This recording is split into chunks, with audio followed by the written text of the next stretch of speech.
I'm Adélie Pojzman-Pontay, and this is Ukraine, the latest. Today, as a drone attack hits Russian airbases in occupied Crimea overnight, we continue to unpack the minerals deal signed between the US and Ukraine yesterday, and we contemplate whether the US might be pulling out of the peace negotiations. We also look at the latest news from Central Asia, and we hear from a visual artist who donated a photograph to the Kherson Art Museum, which was looted by Russian soldiers in 2022. Bravery takes you through the most unimaginable hardships to finally reward you with victory. It's the worst carnage that this world has seen since World War II. Absolutely fascinating. We are with you, not just today or tomorrow, but for 100 years. Nous ne pouvons pas, comme Européens, laisser gagner la Russie en Ukraine. Nobody's going to break us. We're strong. We're Ukrainians. It's Friday, the 2nd of May. 3 years and 68 days since the full-scale invasion began. Today, I'm joined by Associate Editor for Defence Dom Nicholls and James Kilner, Editor of the Central Asia and South Caucasus Bulletin, the Russia Morning Memo, and the Telegraph's former Russia correspondent. We'll come on to the diplomatic stuff shortly. Some interesting moves yesterday after the minerals deal, but let's start as usual on the military side. Let's go down to Crimea. A massive drone attack overnight has reportedly targeted Russian military sites in occupied Crimea. The pro-Ukrainian Crimean Wind Telegram channel reported explosions in several key locations across the peninsula. For ease, I'm going to have a go at the place names, but let's use our clock face method just to try and walk us around the sites. So, sites that were allegedly hit last night included Zankoy, which is up at the 12 o'clock position. Then round you go to Sevastopol at 7 o'clock, Katya 8 o'clock, and Saki and Novofedorivka both at 9 o'clock. Now, all sites are said to host Russian military airfields. Kyiv Independent reporting this morning. They say the Saki and Katya airfields are used by Russia to control the airspace over the Black Sea and to launch strikes on Ukrainian territory, which may well have been some of those strikes we saw in Odessa 2 nights ago. Now, there are also reports that the airfield at Havardishka, which is right in the centre of the peninsula, was also hit. Freelance journalist Tim White says that satellite, heat and fire monitors have picked up a growing blaze in an Ulovoy this morning. That's about 7 k's from Katya. Now, during the night, a fire was spotted there after what may have been a Ukrainian strike. There's also some suggestion it was a Russian air defence missile mistake.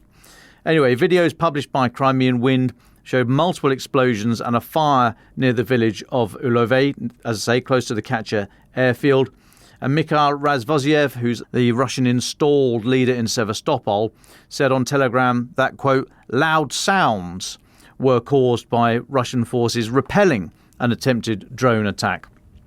He said 7 drones have been destroyed over the sea at a significant distance from the shore and said there'd been no damage to infrastructure in Sevastopol or its waters. No comment about the other sites. He said the fleet, in cooperation with air defence forces, is reflecting a massive combined attack. No comment yet from Ukraine. Wouldn't really expect one. They don't really comment on this kind of stuff. Now, clearly something got through. There are images and video across social media purporting to be from the area, showing lots of fires in those sites. Now then, into Ukraine. Russian strikes yesterday wounded more than 30 people across the country, mainly overnight, officials said this morning. Regional Governor Ivan Fedorov, speaking on Telegram, said 29 people were wounded as a result of a nocturnal attack by the enemy on the industrial city of Zaporizhia. He added that a 13-year-old boy was one of the victims of the drone strike. He said the Russians have struck the city's civilian infrastructure, residential buildings, a university and an infrastructure facility have been damaged. 2 men also wounded in a Russian drone attack in the eastern Dnipropetrovsk region. Fires breaking out at 2 locations there. That comes from Governor Sergei Lhuisset on Telegram again. Ukraine's National Railway Company said that its locomotive repair plant in Zaporizhia was subjected to a massive attack, which sparked a fire that carried on for a number of hours, although no injuries reported there. Now, elsewhere, Putin is said to have changed his goals in the war from, short term, I think, but he's said to be looking to solidify his hold on the occupied territory and meanwhile give the Russian economy a bit of time to catch up, the defence industrial sector. This is according to new Western intelligence officials. In what would be a significant shift from earlier assessments when it was thought that Putin felt he had the upper hand in the war, as well as momentum and manpower to save the whole country. Two US sources speaking to CNN say the assessment now is that Putin has changed his thinking, and that may well have influenced Donald Trump's view of him, and this thinking that he might be more willing to consider a peace deal now than he ever had been in the past. On this possible short-term shift of priorities for Putin, a senior Western official told CNN, "I think that he may be thinking, I don't want to say thinking smaller, but thinking about what a reasonable nearer-term objective is." So he might be looking to try and just fix the front lines as they are now and go for some sort of peace negotiation. Okay, separately, France and Poland are set to sign a defence pact in the face of the continued war and the uncertainty over the US commitment to Europe. Emmanuel Macron and Donald Tusk are going to sign a treaty in the French city of Nancy on May the 9th, the 80th anniversary of the end of World War II. This reporting comes from the Financial Times. The French president has mooted offering Paris's nuclear umbrella to Europe. We've talked about that in the past. Something that Mr. Tusk, that's Poland's prime minister, has signalled is a possibility that could be explored. There's not expected to be any talk, let alone any agreement about French nuclear capabilities next week in Nancy. Now, Alexander Olek, who's a security analyst at Defence 24, Polish think tank, speaking to the Financial Times, said Tusk is also sending a message to Washington, our main ally for so many years. It is a clear signal that Poland is not only dependent on the US, but can also have other strong nuclear allies. Poland, you'll remember, has ramped up its defence spending recently, certainly since the start of the full-scale invasion, and is on track to spend 4.7% of its GDP on defence this year. Now, the last one on the military side, the US Air Force has transferred decommissioned F-16 fighters to Ukraine to supply spare parts for aircraft already donated by European partners. So according to a USAF spokesperson, the department has supported the sustainment of European donated F-16s to Ukraine by providing disused and completely non-operational, he's making it very clear, completely non-operational F-16s to Ukraine for parts. Now, these stripped-down airframes were reportedly flown from Tucson International Airport to Poland in the back of one of those big AN-124 cargo planes last Saturday. And just as a reminder, the Netherlands has pledged 24 F-16s to Ukraine. Denmark has promised 19.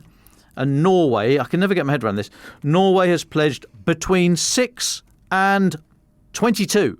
It's like, all right, fellas, I'm all for security, but you can be a little bit more specific if you like.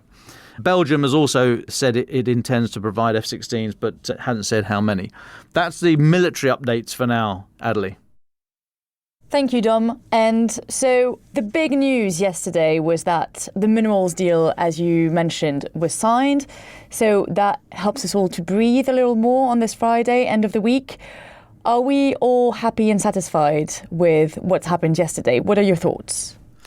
Well, possibly. So let's have a look at this. So yesterday, the US and Ukrainian governments published the joint text of the, to give it its formal title, the Reconstruction Investment Fund, known to us as the Minerals Deal. They said it's a, quote, fully collaborative partnership that will fund Ukraine's long-term reconstruction and modernisation. Now, the Trump team said the agreement signals US commitment to, quote, Ukraine's long-term success. Then US Treasury Secretary Scott Bessent also noting in an interview with Fox News yesterday that the agreement is a, in his words, strong signal to Russian officials that there is no daylight between the United States and Ukraine. So, yep, all sounding good. Obviously, doesn't talk about security guarantees, but that's the most you could hope for from the minerals deal. Until a few comments later on yesterday by senior members of the US administration. Standing in stark contrast to that sort of rosy picture, slightly rosier picture, shall we say. A number of comments yesterday from the US administration that I'd like to draw your attention to. Three people I want to look at. Firstly, Vice President J.D. Vance. He said Yes, of course, the Ukrainians are angry that they were invaded. Bit of an understatement. They're angry that they were invaded. But are we going to continue to lose thousands and thousands of soldiers over a few miles of territory this or that way? He was speaking on Fox News. He continued, it's going to be up to them to come to an agreement and stop this brutal conflict. It's not going anywhere. It's not going to end anytime soon. Next, Secretary of State Marco Rubio, who's just been double-hatted as National Security Advisor, the first time since Henry Kissinger, the Secretary of State's held the NSA job, obviously because the Secretary of State just isn't a busy enough job. He was speaking separately to Fox News and said Donald Trump would have to decide how much time to devote to resolving the war if there was not a significant breakthrough in negotiations very soon. He said, this is a quote, I think we know where Ukraine is and we know where Russia is right now. They're closer, but they're still far apart. And then finally, US State Department spokesperson Tammy Bruce, she said yesterday that the US will no longer play the role of mediator in negotiations with Russia and Ukraine. So in a press briefing, she said, we certainly are still committed to it and will help and do what we can. But we are not going to fly around the world at the drop of a hat to mediate meetings. That is now between the two parties. She said the US is changing the methodology of how we contribute to the talks and said now it's up to the two sides. The time has come when they must present and develop concrete ideas on how to end this conflict. It will be up to them. So, to return to my original point on this, in light of those comments made yesterday after the signing of the minerals deal, will this new arrangement between the US and Ukraine ensure US commitment to Ukraine's long-term success, as we were told yesterday? Does it send a strong signal to Russia, as Scott Bessant said? And he said there's no daylight. Is there no daylight between the United States and Ukraine? I wonder, in light of those comments yesterday evening after the signing of the deal. Anyway, Ukraine's economy minister, Yulia Sviridenko, she said yesterday the joint investment fund with the US that was created by the minerals deal, the administrative side of actually making the whole thing work, could begin operating within months of its ratification by the Verkhovna Rada, that's the Ukrainian parliament. This reporting comes from Sushbilna today. Now, the Verkhovna Rada is going to hold a vote to ratify the minerals deal on May the 8th, next Thursday, I think. MPs were told that 2 of the 3 documents in the deal would not need parliamentary ratification. And just for completeness, yesterday, President Zelensky said the pact was a truly equal agreement. But I think we've got to hold in our mind this question whether or not the minerals deal is anything more. Not that it pretends to be, but a lot of people are kind of loading it up with such. Does it take the US closer to Ukraine, or is it just a business deal? Now, I mentioned earlier on that Marco Rubio, he's now, well, still Secretary of State, is now the National Security Advisor, probably only an interim position. This was after Mike Waltz was sacked, or what's the phraseology, looking for other opportunities or spending more time with the family, all that kind of stuff. Anyway, most of the comment is it was a case of not if, but when Mike Waltz was going to have to leave his post as National Security Advisor to Donald Trump. All comes after that Signalgate scandal. It was Mike Waltz who set up the chat into which the Atlantic magazine journalist was invited, although I think it was Mike Waltz's deputy who actually set it all up. The deputy is also looking for other opportunities. Now, Donald Trump defended Mike Waltz at the time. While accepting he had made a mistake, he stood by him. Bearing in mind, I mean, Mike Waltz, is a major character, a former US Army Green Beret, first such character to hold such a high office. However, if you embarrass Donald Trump, you're for the high jump, basically. And what Donald Trump will not tolerate, well, he's not going to fire anybody. He will not tolerate embarrassment, but he's not going to fire anybody if the lamestream media urges him to do so. So here we have a job move after some weeks following the Signalgate stuff. So it's not an outright sacking. Mr. Waltz, despite this mistake, retains a degree of favour with Donald Trump, clearly. He still has a job. He's going to be the United States ambassador to the United Nations, but that's not a top-tier job in President Trump's administration. Reuters are reporting today that Mike Waltz had been one of the main interlocutors with top Ukrainian officials, and according to a foreign diplomat in Washington, US partners in Europe and Asia saw him as supportive of traditional alliances such as NATO and tempering the more antagonistic views towards them from some other Trump aides. So he was much more collegiate and believing in alliances and partners and what have you, which is at odds with what we've seen from the administration so far. Whether Marco Rubio is going to be able to handle both jobs, whether he's going to be able to spare time, because Israel is going to draw a lot of his time in the NSA role, if not the Secretary of State, i.e. both. So how much time will he be able to devote to other things, including Ukraine? We will wait and see. Also, we'll wait to see how interim this move is. But it does seem as if Donald Trump, yet again, is preferring those that he knows, that he trusts, that he has, from whom he gets the loyalty, rather than bring in other people that might be worthy of the job. However, we shall see. But I'm surprised it took this long, actually, for Mike Waltz to decide to look for other opportunities. And now we are welcoming back on the podcast James Kilner, Telegraph's former Russia correspondent, editor and publisher of the Central Asia and South Caucasus Bulletin and the Russia Morning Memo. Good to have you back on the pod, James. So you always have your eyes on Central Asia and the Caucasus and all the stand countries. Can you give us a broad review of what we need to be aware of and keep our eyes on in the region? Sure. So as your regular listeners will know, I think it's really important to keep a wider look at what's happening in the former Soviet Central Asia, South Caucasus area, which are feeling the impact of this war in Ukraine enormously with all the strains. And you really get a sense of where Putin stands in the wider international picture when you look at these countries as well. So I urge your listeners to keep listening out for that and reading about it too. From that region, from Kyrgyzstan, a very interesting story at the end of last week where Kyrgyz security services arrested 4 Russians in the southern city of Osh for trying to recruit men into the Russian army, Kyrgyz men. Now, this is illegal. Central Asian governments often send men to prison who've been swept up and found their way into the Russian army. And as far as I'm aware, this is the first time this has happened. So very aggressive recruitment tactics here by the Kremlin, by Russia, to go down to southern Kyrgyzstan, Osh, where typically a lot of migrant workers will end up in Russia, to head down there to actually directly recruit for the Russian army. Now, the main character who was arrested is a guy called Viktor Vasilyev, who is a particularly unpleasant individual. He's a top PR guy for Wagner. He's a top strategist for Wagner. His patch is normally Africa, so it's a surprise to see him pop up in Central Asia. He's an advisor to various Moscow-aligned governments in West Africa, Burkina Faso, Mali, etc. So he spends his time out there. He poses as a tourist. There's plenty of photos of him online doing touristy things, and he runs a Telegram channel called Wave and Smile, which pumps out pro-Kremlin propaganda on Africa. Now, he was actually imprisoned in 2009 for a racist murder in Moscow of a Sri Lankan immigrant after a nationalist march. He served his time in prison, about five years, I think he did in prison, before heading out to help Yevgeny Prigozhin, the former head of the Kremlin's Wagner mercenary group, build up Wagner into a private army for Putin.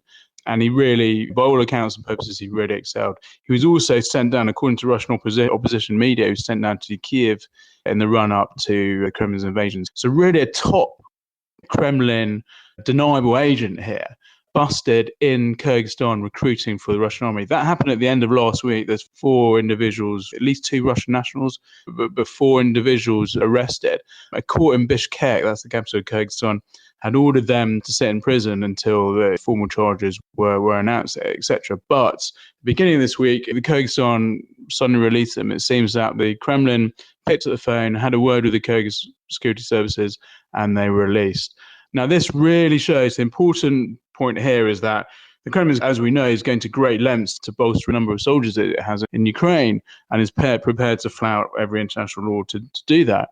But it's also an insight into Kyrgyzstan's loyalties. This is a country which has been courted by the EU, courted by Britain as well. David Cameron, when he was foreign secretary, went to Central Asia, did a tour of Central Asia April last year, including meeting the Kyrgyz president in Bishkek.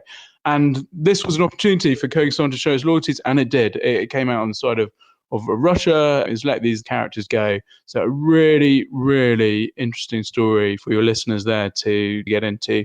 Aside from that, in the Central Asia and South Caucasus region, Kazakhstan has banned any of these so-called immortal regiment marches. These are the marches, sort of supposedly grassroots marches, or they're very much organised by the Kremlin and the Kremlin officials, whereby ordinary people march down streets carrying portraits of Red Army soldiers. This is on May the 9th to run alongside the official military parade through Red Square.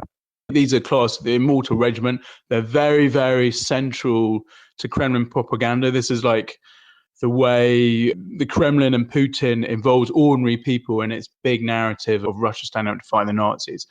Kazakhstan has banned these marches, these parades, as it has done time and again. This is important for Kazakhstan because Kazakhstan shares the longest continuous land border in the world, Russia, and has a very large portion of its population in northern Kazakhstan is ethnically Russia and is in many instances favourable to Putin and what he's up to in Ukraine. So potential source of tension there.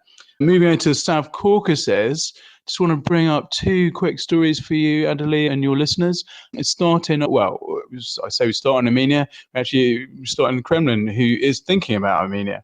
Russian media reported this week that Putin has personally tasked Sergei Kirienko. He's deputy chief of presidential administration and someone who's touted potentially as a successor to Putin, seen as very close to Putin.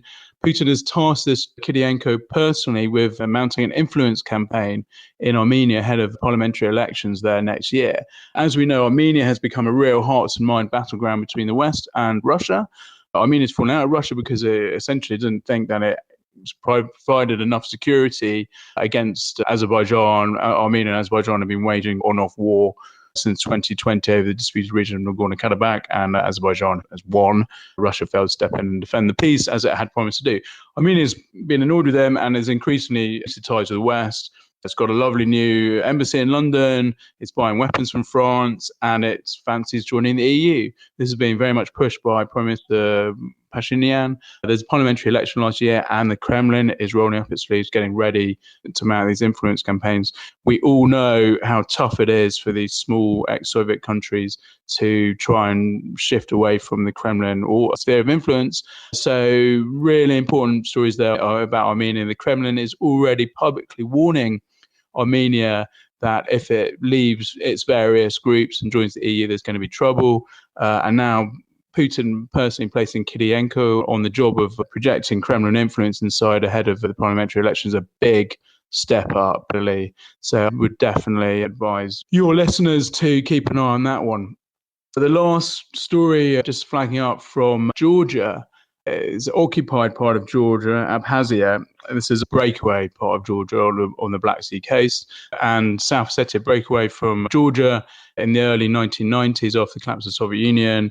The Kremlin formally recognized them as independent states in 2008 after a war between Russia and Georgia, focused on South Ossetia. The story there yesterday is that the first passenger flight from Moscow landed in Sukhumi, the Abkhazian capital, the first passenger flight since 92 or 93, carrying 50 Russian tourists who are now going to have a holiday in Abkhazia. It's about a 3-hour, 45-minute flight. This is seen as a great triumph for the Kremlin. It's symbolic as in it sort of makes these outreach places that the Kremlin has been focused on fomenting so-called frozen conflicts and sores. It makes them feel closer to Russia, and it's psychologically important to Russians as they feel like Russia is expanding and rebuilding after the chaos of the end of the Soviet Union in the 1990s. It's also, for the Kremlin, it's a very useful needle of Georgia, where Georgia wants to join the EU and has obviously criticised these direct flights to Sukhumi for the summer season. So the Kremlin sees this as a great sort of PR and strategic win. Also, Adélie, as you probably remember, a year and a half ago, the Kremlin said it was going to build a Black Sea fleet, its new base in Abkhazia on the coastline there. So it really feels like the Kremlin is intent on bringing Abkhazia, which is still internationally recognized as part of Georgia, into its, further into its domain. So another interesting story there. We'll definitely keep our eyes on all of this and follow up on these stories. They're fascinating. So next week is Victory Day parade to commemorate the end of World War II in Russia. It's a big, big deal, as we've already talked about here. Can you give me a little bit of insight on the guest list? Who's coming and who's not coming? And why is that important? The Russian media are getting very excited about this. They keep publishing rolling lists of who's meant to be coming and who's not meant to be coming. As you guys will have covered off this week, the big story was Putin traveling down to Volgograd and renaming the airport as Stalingrad. and apparently considering renaming the town Stalingrad. He says this is like he's following out the wishes of veterans, etc. Who knows about this? But the really important thing is it's all timed around May the 9th. It's all this big, huge propaganda PR push that he has every year, and trying to link in the Soviet victory over Nazi Germany in World War II, or the Great Patriotic War as the Russians call it, and today's war in Ukraine. And the set piece event for this is this military parade through Red Square every year. Now, the guesses this year is looking more star-studded than previously. The headline guest is the Chinese President Xi. He is confirmed to be coming. I think this is the first time he's been since 2015. As we know, that China is a major ally of Russia and has backed up its war in Ukraine, not officially with weapons, but has become its biggest trading partner, propped up the Russian ruble, and the Russian economy buys a lot of its gas with heavily discounted prices, and has given it huge diplomatic support. So that is a very important attendee, Xi. What did happen this week is India's Modi's pulled out. Modi was supposed to be coming, but apparently, according to sources telling Russian media, he pulled out because of tensions with Pakistan. It may also be very convenient for him to pull out. India has sort of got a foot in each camp, Western Russia, although it has become a very significant buyer of Russian oil. But Modi also has the embarrassment of, at the end of last week, recently having agreed a €7 billion deal to buy French Rafale fighter jets, rather than coming to Russia, where it would typically buy its weapons from. India had been the biggest buyer of Russian weapons, but this has dropped off partly because of Russia becoming an international pariah, and I think also the lack of performance of Russian weapons at the beginning of the war. So anyway, India's Modi is apparently not coming to Putin's May 9th parade, and that has upset some of the Russian commentators, but may also be fortunate for Modi. Two other people that I keep suggesting that people look out for on the list is Armenia's Prime Minister Nicholls. He's meant to be coming for the first time in a couple of years. As I alluded to earlier, Armenia-Russia's relations are strained, so that's something to watch out for. And Slovakia's Robert Fico, the Prime Minister of Slovakia, he's also said he's coming. He would be the first EU guy to come since the war started in Ukraine. He's irritated all his EU colleagues by saying he's going to come. It'll be very interesting to see if he does actually come. Definitely something to watch there. Serbia's president has also said he'd come. There's various leaders from former Soviet states in Central Asia. They come. And the normal pro-Moscow group in South America, as well as Brazil's president. So quite a list there. Thank you. To change subjects a little bit, we were chatting together about Russia's recruitment rates and how many men it still manages to get into its army and what that means for the war in Ukraine. Do you want to give us a little bit on that? Yeah, so this week, NATO sources have been telling Western media that they reckon the Russian army is recruiting between 30,000 and 40,000 men a month. This is obviously a huge number, so up to 480,000 a year potentially, which dwarfs the size of the entire British army. And they also say that this recruitment drive has actually accelerated in the last few months rather than decreased. The Russian regions and the federal government are spending around 2 billion rubles a day, that's about £18 million, on signing on bonuses for ordinary Russians. As we've spoken about and as I've reported regularly, the signing on bonuses for men to join the Russian army are huge. They're in the region of about $20,000 US. When I was in Kazan in Tatarstan last year for the Telegraph newspaper, there were adverts everywhere with this huge signing on bonuses. And now this dwarfs the annual salary of an average Russian by several times. So it's really so much money that people just can't ignore it. And reading between the lines, reading the Russian media, reading what analysts are saying, there seems to have been a surge recently as well, as Russians sense that there may be an end to the war coming, and that they just have enough time to cash in on these bonuses and hopefully not get sent to the front line while they're still being offered. So there's like a window, there's a paradigm here, there's a window of opportunity for regional Russians to sign up to the army, get their bonus, and then not see any fighting. But in any case, these Western sources have been telling media that the rate of recruitment in the Russian army is so fast and so slick that the Kremlin is able to not only replenish its battered units in Ukraine relatively easy, but is able to recruit and train new units. So really sort of stark warning there. And it compares to regular news from Ukraine about how tough they're finding it to recruit soldiers of their own and how they're sending all their reservists into the front line now, etc. Last question. How about the latest economic indicators from Russia? What do we need to be aware of about where the economy is at? So I keep drawing the listeners' attention because I think it is the Achilles heel of Russia's Achilles heel. And Putin does have an eye on this as a major problem. And he does understand that inflation, standard of living, etc., are critical to keep people's support behind him.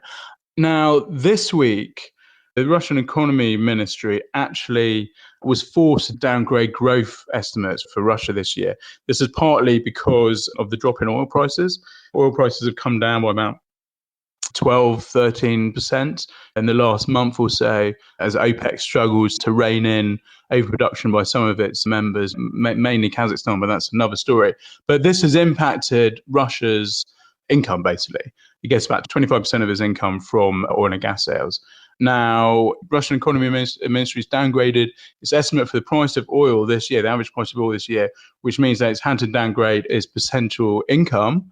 And not only that, there's new data that's come out which shows that the war-fueled economy, this huge cash injection that the Kremlin basically gave the economy by ordering all this military kit, missiles, weapons to be built, etc., ordering weapons factories to work triple shifts, etc., is beginning to slow down.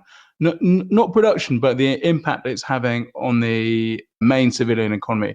Data showed that actual civilian industrial output in the first quarter of this year fell by nearly 1 percentage point, which is, it sounds like a small amount, but that is a significant change in trajectory from what we've been seeing. So that in itself is an early signifier that this economic, to put in quotation marks, boom, although it's been massively cancelled out by hyperinflation or near hyperinflation and interest rates of 21%, is beginning to slow down in Russia. So GDP growth, civilian has been cut, Russian economy income has been cut, and the actual industrial output for average civilian goods has fallen. So that is really important to keep in mind. And the other thing is the Kremlin this week started talking about a crisis in its coal industry and drawing up emergency plans to save the coal sector. Coal is a huge employer of people in Russia, hundreds of thousands of people. There are 2-3 dozen or so-called monogorods. These are single industry towns which basically rely on coal and coal fields to prop up the entire economy of that town and everyone's livelihood. They're under huge pressure at the moment. The Russian coal industry has been massively hit by international sanctions and rising price of power, etc. And most of the Russian coal mining sectors now running at huge losses. Some coal mines have already shut. This is a huge, huge problem for the Kremlin. They are drawing up plans, emergency plans, and they're talking about crisis, which is very unusual for officials. So they know how serious it is. I think it's getting very turbulent. The Russian economy should be definitely something that your listeners keep a close eye on and keep listening about. And to wrap up the week, something a bit different. I speak with Emeric Lhuisset, a visual artist from France who works in conflict areas. He's produced work in Syria, Iraq, and now Ukraine, amongst many other places. One of his latest projects in Ukraine is a photograph called From Far Away I Hear the Cossacks Reply, which he created with the help of the Territorial Defense Forces of the 112th Brigade and a soldier named Roman Gribov of the Snake Island. He donated this photograph to the Art Museum in Kherson. The museum was looted during its occupation by Russian forces in 2022. This photograph is the first piece of what will hopefully be one day a full, complete museum collection. Here's our conversation. Emeric, bonjour et bienvenue au Télégraphe. Bonjour, merci beaucoup. Don't worry, folks, we'll continue the rest of this interview in English. With my terrible English, I'm really sorry for that. Emeric, you started becoming interested in Ukraine in 2014 when you traveled there for the first time during the Euromaidan revolution. Tell me about what drew you to that moment in history and what you saw there. At that time, I was mostly working in Middle East. I see they have a protest. I was not especially focused on it. And it's when I realized that the first people shoot by bullet that it's not anymore protest. I have the sensation that something important happens. I arrived on Maidan in Kyiv, February 2014. And I just arrived the day when Yanukovych left. And at that moment, they have no more president. We don't really know what's happened with government. There are no more police in the street. At that moment, the country was totally under the control of the protester, under the control of the population. And I want to capture this moment where everything looks possible by 100 portraits. With this 100 portraits, it starts to be representative of what was Maidan and who was the people of Maidan. And it's also a reference to the heavenly 100, these 100 people who die on Maidan. I also give them a questionnaire with 2 questions. What would you like to be happening now? What do you think will happen? And the questionnaire is there to capture the fear, the hope of these people. I want to give back the voice of the protagonists who are just there at that moment. You are agree or not agree with what these people write, but it's directly the voice of these people. And it was a way also to deconstruct the propaganda, the Russian propaganda about Maidan. 6 months after the revolution of Maidan, in October 2014, I go back to Ukraine. But that time I go in the east part of Ukraine, in the Donbass, in Donetsk area.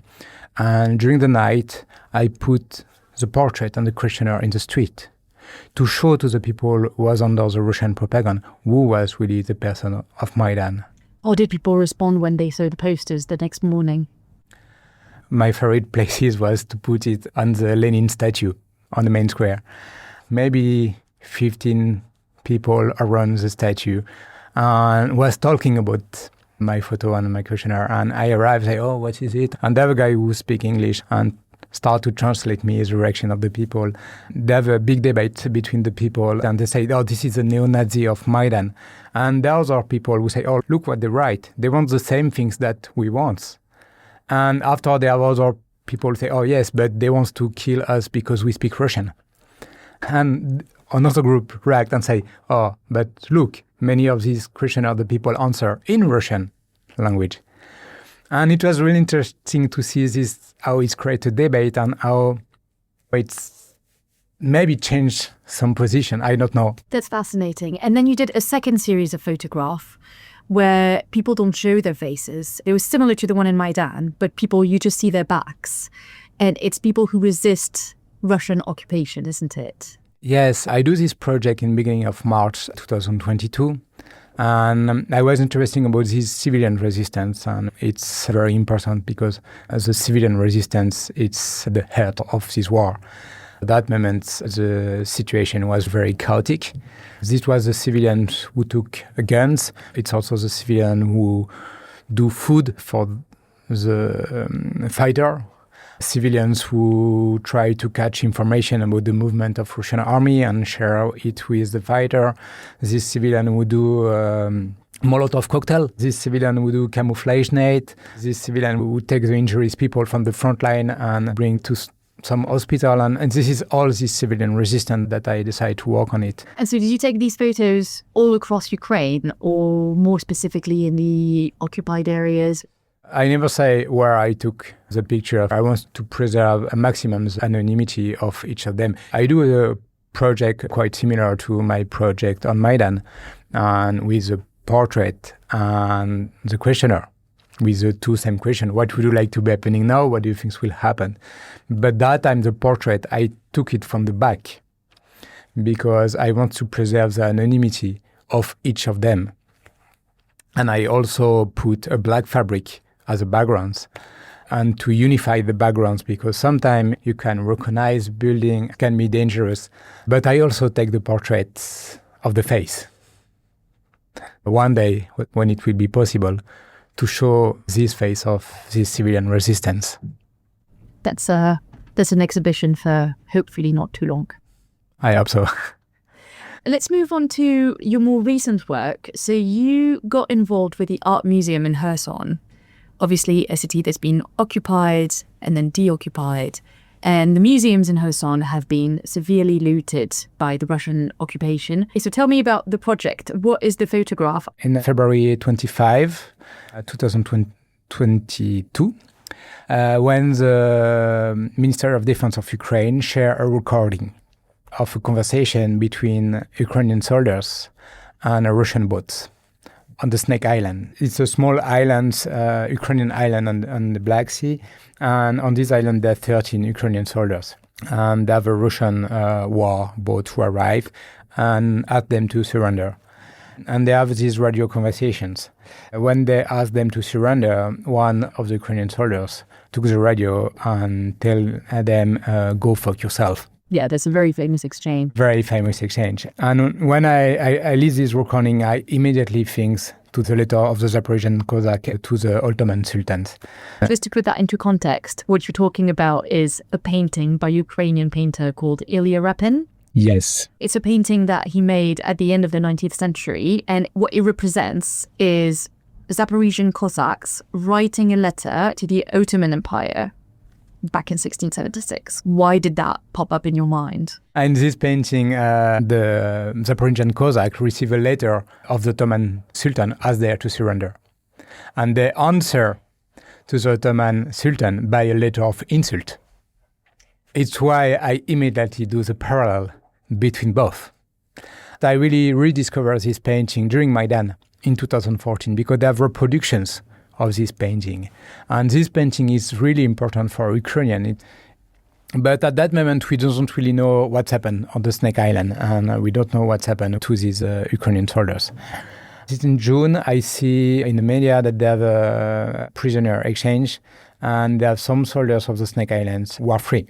I do a lot of research. And a local Cherkasy newspaper would talk about a local hero, Roman Gribov, and I do a friend request. And we start to talk together and to write each other. I tell him I don't know exactly what I want to do, but I want to do some things about that. And he was very positive to that.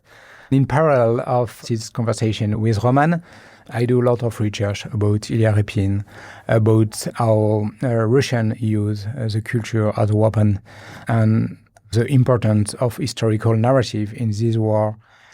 For example, this painting, so important in the Ukrainian history, is actually in a museum in St. Petersburg, but not in a museum, in the Russian museum history. That's very telling. And Ilya Repin, I realize Russia doesn't only consider him as a Russian painter, but as the Russian painter. And at the same time, Repin, born in Kharkiv area, in actual Ukraine, he was a Ukrainian speaker. And he painted a lot of Ukrainian history. He studied in an art school in Ukraine. Of course, at that time, it was not Ukraine. It was Russian empires. They have a big retrospective of this painter in Paris in 2021. And I remember at that time, I was already shocked by this retrospective because the title of the retrospective of Ilya Repin, The Petit Palais, was Painting the Russian Soul. Oh, interesting. That's a choice. If you look at the catalogue of the exhibition, it's just terrible. They explain in this catalogue Zaporizhian Cossack was fighting against Poland, against Tatar, against Ottomans. It's true. But they never say they was fighting against Russian also. Because at that time it was a very chaotic period, but they never told about that. And we can see that we are in front of a rewriting of history. And it's very clear if you read, for example, the 25 pages written by Vladimir Putin in July 2021 about history of Russia and non-history of Ukraine. And this text that he wrote in 2021, he used this text after to justify the war in February 2022. And this is so important, this colonial perspective on this war. And it's why for me, it was very important to show that. So let's go back to the picture then. Snake Island happens. This painting pops up in your mind. You get in touch with the guy once he's been released by Russian forces. How do you create that picture and what does that picture represent? I work with a group of 40 Ukrainian soldiers, and at the center, at the place of the Cossack chief, and in the painting of Repin, the guys who tell the letter to the script. And I put Roman Gribov from the Snake Island, and the other soldiers of 112 Brigade of Territorial Defense Forces. I changed some things with a contemporary approach. The drone was very symptomatic of this war. The saber become again, but also I want on the background the Dnipro, because it's a part of the front line. But also the Dnipro is very important in the Ukrainian history. And if you read the Tarashchenko poetry, you have a lot of poems about Dnipro, and the Zaporizhian Cossacks start on the island on the Dnipro. And the idea was to do this parallel between past and today history, the continuity of Ukrainian history. And there are thousands of references. For example, you can see a watch with the exact time where I took the pictures. And it's a reference to the Kudelka photography when he took a picture of the watch at the moment where the tank arrived in Prague in 1968.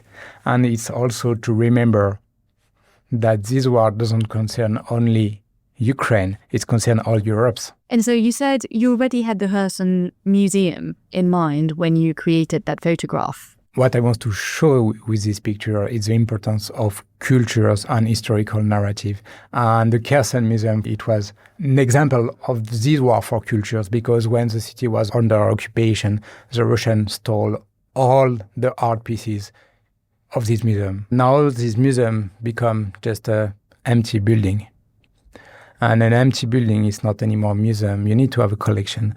And for me, it was very important when I create this picture to give this picture to this museum at the first piece of a new collection, to show how, by the culture, we can also continue the fight, because cultures is a weapon in a vast battlefield, and we have to not forget that.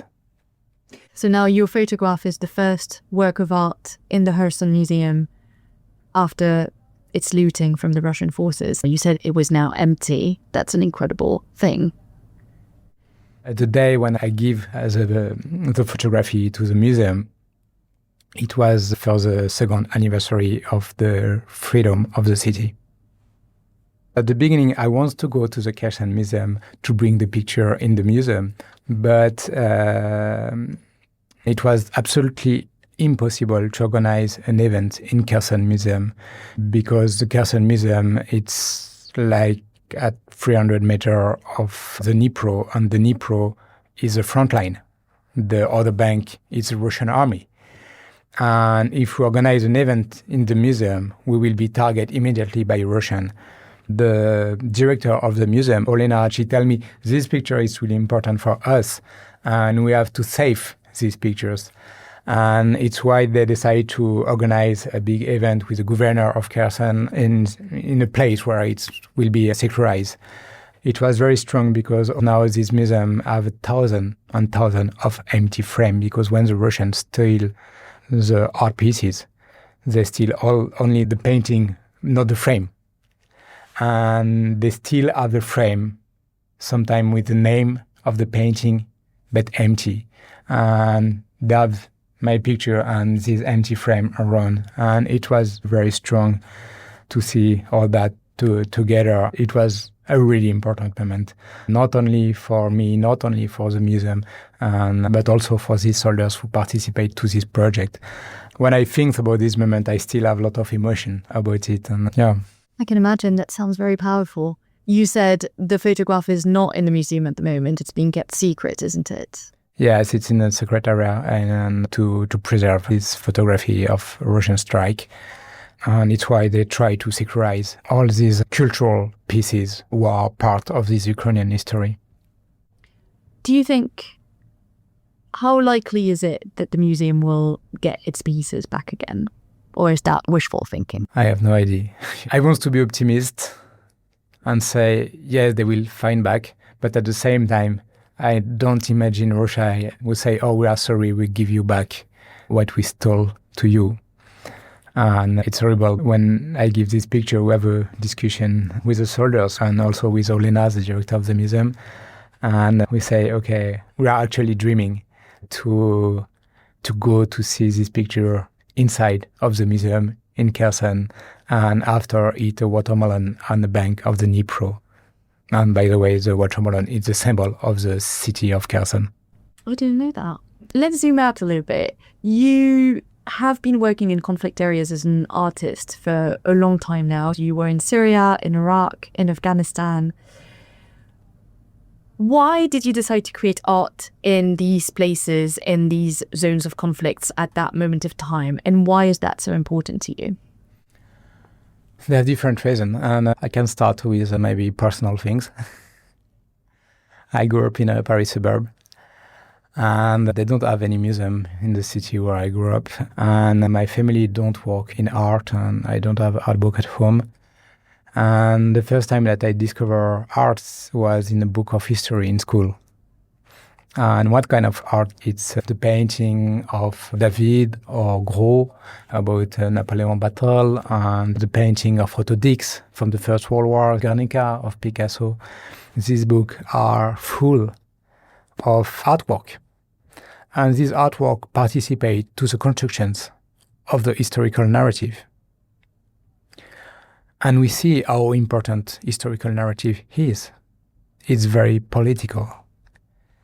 And also another thing who influenced me, it's when I was a child, I go by my grandma in vacation, and she still have a book of history of when she was young, of 1930. And when I read this book, I realize that the history on same event that I learned at school, sometimes the narrative is totally different between my school book and this book of 1930. And at that moment, I realized history is not one narrative. It can be changed. And I was fascinated by that. And today, the work, what I do, it's about that. I go in place where history happened. And I try to be a witness of this history and to catch something of this history. I do my project for today, for change the perspective that some people have about different topic, or to show something that maybe people don't know, but it's also for the future. And as an artist, we have to realize that we participate to the future narrative of the period where we live today. We participate about the construction of this narrative for the future generation. I've also read that you describe yourself partly as an artist historian. This is an art critic who described me like that. Interesting. I go back to this phrase, you being an artist historian, because journalism is often talked about as being the first draft of history. How is your work different from photojournalism? And what do the two practices, the practice of journalism and photojournalism in times of war, and the practice of the sort of photographs you take and the sort of artwork you produce, why are they different? And what are their different goals? What do they aim to do differently? Yeah, it's very different of a journalist approach. I can spend months. I work during more than 1 year to do one pictures. I go like 4 or 5 times in Ukraine to do one pictures.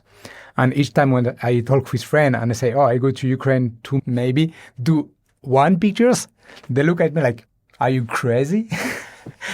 It's your third time in Ukraine to do one pictures? It's why it's totally different. It's what we call post-documentary approach, and with a reflection on the medium, what it means to do photography in that place. Because, for example, photography in Ukraine is not the same that to do war photography in Syria. The history of image is not the same. This approach is also part of a global reflection that I develop about war representations. We are now in a revolution in the representation of war between 19th and 20th century. The invention of film photography. Everybody can do photography, Many people think with digital, everybody can do photography. It's wrong. With a film of photography, everybody can do photography. Kodak, end of 19th century, the slogan is everybody can do photography. Before that, the camera was like 20 kilo and all the negative was in glass. But with the film, you have a small camera, it's very easy to take photography. And this is the first part of this revolution. At the end of 19th century, we can, for the first time, reproduce photography in the newspaper. Before, it was not possible. It's only at the end of the First World War that the photography become more important in the media. And today, this revolution starts with September 9/11, because there are people who take image, just people who are here for the first time. Media lost the production and the diffusions of the image of a main international event. And the second part of these revolutions, it's start with the Arab Spring and the development of the smartphone. Anybody can do photography at any moment because you always have your phone with you and can share instantly to the full world. And for me, the very symptomatic image of that, the first image that we see in the media, the capture of Gaddafi. It's a journalist of the AFP who took this image, and he took photography of a screen, of a mobile phone, of a fighter, but no reporter, no professional photographer. What is the place of the reporter today? For me, the global invasion of Ukraine was the third part of this revolution. During the first years of the global invasion, there are thousands and thousands of professionals of image in Ukraine. But at the same time, the most important image, or the image who document the most important moments, most of them are not from professionals. They are from people who was there at that moment, civilian, military, but non-professional, who do image with mobile phone, who do image with a drone. And in front of that, what can be the place of a photojournalism today? And I do a big exhibition about that in Centre Pompidou in February 2023. And I want to develop this reflection, and the approach that I have, it's come also about this reflection about what can be the place of the professional of the image in a workplace today. And this post-documentary approach, it's one of the answers. But there are probably thousands of answers. We have to rethink what it means to do photography in a workplace today. Do you think your work is one of the first drafts of history? I don't know. We will see but I think we are all parts of history, and we are all part of the construction of this narrative. It's why the exhibition that I do in Centre Pompidou, there are more than 300 images. 90% of the images was images done by amateur, and we produce image with mobile phone. And it's also something that I try to do. And with the project that I do in Syria, for example, when I put the camera on the chest of the fighter and ask him to film 24 hours of his life, I don't do the image anymore. This is the fighter who does the image. What I do when I give the questionnaire to this protester on Maidan or this civilian resistance and ask them to answer to this question, it's to try to give back the voice to the protagonist. Because most of the time in the narrative, we have the expert narrative, the historian, the politician, the journalist.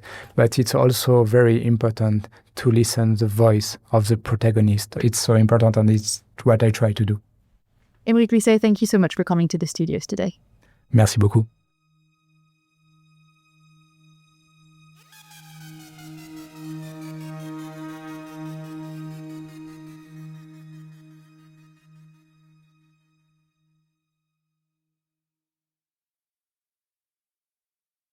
The troubles in Northern Ireland are raging. Civilians find themselves caught in the crosshairs. My father was covered in blood. behind the violence, there's a sinister secret. He is probably the most high-profile British agent that we know of to date. A covert unit of the British Army is connected to a string of murders. If you could recruit a terrorist, that's the cream on the cake. And the fight for justice continues. There wasn't just one agent. Most of them were agents. The latest podcast from The Telegraph. I'm Cara McGugan, and this is Bed of Lies. Search Bed of Lies wherever you're listening to this.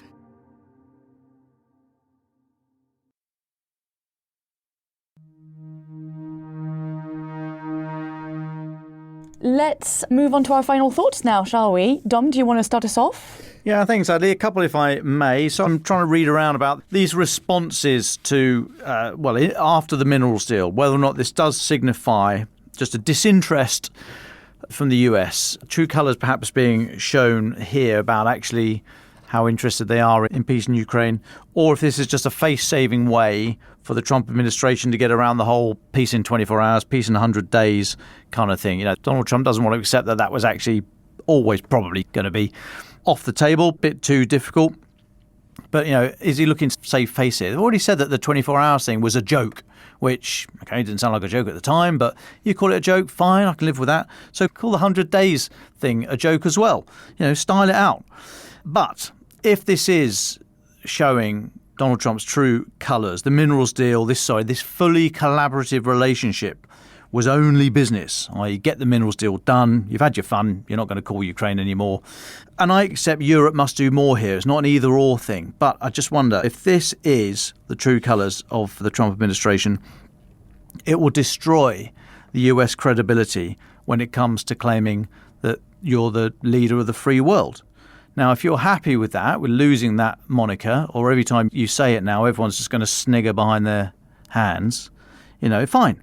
But if you do like that title and are therefore prepared to step up to the responsibilities that it demands, then get stuck in. Come back to the negotiations. Don't worry about losing face. God, we're all grown-ups. We can get over that.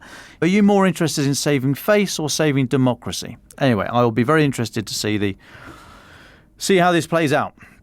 And my second one, if I may, thank you to PK from Tucson, Arizona. He got in touch yesterday through ukrainepod@telegraph.co.uk. As I say, we do read every message.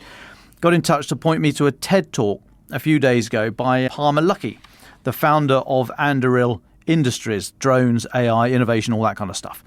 Now, Palmer Luckey was speaking, among other things, about the fears of using artificial intelligence in military capabilities. Talking about why not make future military capabilities all remote control, i.e. have a human in the loop, a finger on the trigger. He said because the scale of future conflict just doesn't lend itself to a one-to-one ratio of people to systems. If you just break the remote part of that remote control, we're done. And then on not using concerns about using killer robots, he likes the phrase killer robots, because of any moral concerns, he says there's no moral high ground in saying all you have to do is figure out how to jam us and you win. If the information is available to you, why not create autonomous systems that take advantage of it? And then finally, referring to things like anti-radiation missiles that are fired and then autonomously home in on the emitted radiation from a radar site, for example, or the close-in weapon systems on ships that automatically fire if something's coming towards them because they haven't got time for a human to decide and engage and all the rest of it.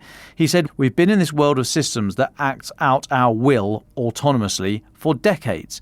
So this is not a new argument. It's just got new glitzy graphics about it all. I thought it was a very interesting observation and comment about AI in the military capability and where the ethical line is. We'll put a link to that TED Talk in the episode notes. It's worth 15 minutes of your time.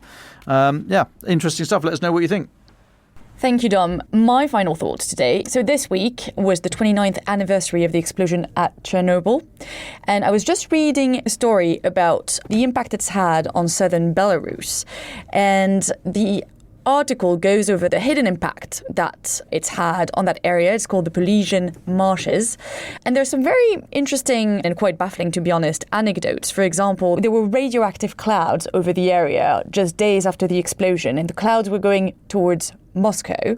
And so the Soviet state sent pilots to shoot iodine into the cloud to make it rain. So unbeknownst to the local population, they receive radioactive rain on their heads just days after the explosion. That area is an area where it's really hard for the radioactive fallout to disintegrate, and it really easily passes from the soil into plants. That's also an area where, on the Ukraine side of things, berries and mushrooms that are being grown and sometimes make it to the EU market. And obviously we all know that since at the beginning of the invasion there were higher radioactive levels recorded because of the military activity in the area. So I just thought it was a really interesting end of the week read to get stuck into Belarusian marches, if that's your thing. And finally, a word about our dear David. As you know, he was a massive cricket fan, and his cricket team has been invited for a memorial game this weekend, playing the Royal Household Cricket Club at Windsor Castle. So Dom and I are putting on our best suits and dresses and heading there tomorrow. We are. Are you excited, Dom? Are you excited, Dom? I am. Yeah, I'm not allowed on the pitch, apparently. So there we go. I'll be sticking to the sandwiches and the pins. But we're doing this memorial game in order to raise funds for the British Heart Foundation. So we'll link to the fundraiser in the show notes if you're interested. And thank you so much. James, do you want to give us your final thoughts to wrap it up? Sure, Adélie. I love the sound of that cricket game for David, by the way. I really, really love that. I just want to draw your listeners to a small video which popped up, I think it was last night, on a pro-Kremlin TV channels. And this was an excerpt of a wider propaganda video which is coming, which showed for the first time ever, I believe, the inside of Putin's apartment in the Kremlin, his personal sort of living quarters in the Kremlin. He gives one of his favorite propaganda reporters a quick tour. There's a grand piano, which he says he never has time to play. There's lots of gilt. There's lots of faux gold around. Putin shyly says, oh yeah, I'm working till 1:30 every night. I don't really have time to relax. But luckily, this is so close to my office. The commute's really short, etc. So all these sort of like typical things that you can well imagine. And so we were seeing before. The real thing which caught my eye, and your listeners should keep in mind, was on one of the mantelpieces, I think it was quite a large portrait of Alexander III, Tsar Alexander III of Russia, who ruled between 1881 and 1894.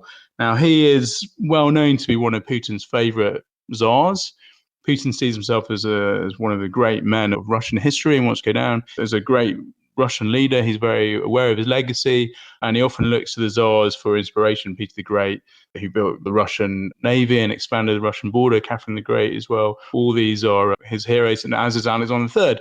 And this is the important bit. He is well known as a sort of rough, straight-talking nationalist, a real Russia guy who wanted Russia to be for Russians. He rolled back many of the liberal reforms of his father and reinstalled a lot of autocracy. So these are no doubt elements that Putin can relate to.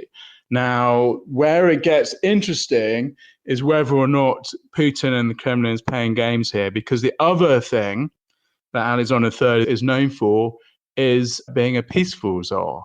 Under his rule, Russia didn't have any major wars, to the extent where one of his main nickname, I think, is called the Peacemaker. So whether or not Putin is having a jibe here at Ukraine, at the US, having a very big, very prominent portrait of the Peacemaker czar in his personal living quarters when he opens up for the first time or not, is for everyone to ponder over. Ukraine the Latest is an original podcast from The Telegraph, created by David Knowles. To support our work and to stay on top of all of our Ukraine news, analysis and dispatches from the ground, please subscribe to The Telegraph. You can get 1 month free, then 2 months for just £1 at www.telegraph.co.uk/Ukraine the Latest. Deploying cutting-edge technology, we also release Ukrainian and Russian versions of this podcast. These translations retain our voices and delivery so that it can reach listeners in every region of Ukraine and in those parts of Eastern Europe where Russian is still widely spoken. Links to those can be found in the podcast description to this episode. We regularly have a Ukraine live blog on our website, where you can follow updates as they come in throughout the day, including insights from regular contributors to this podcast. We also do the same for other breaking international stories.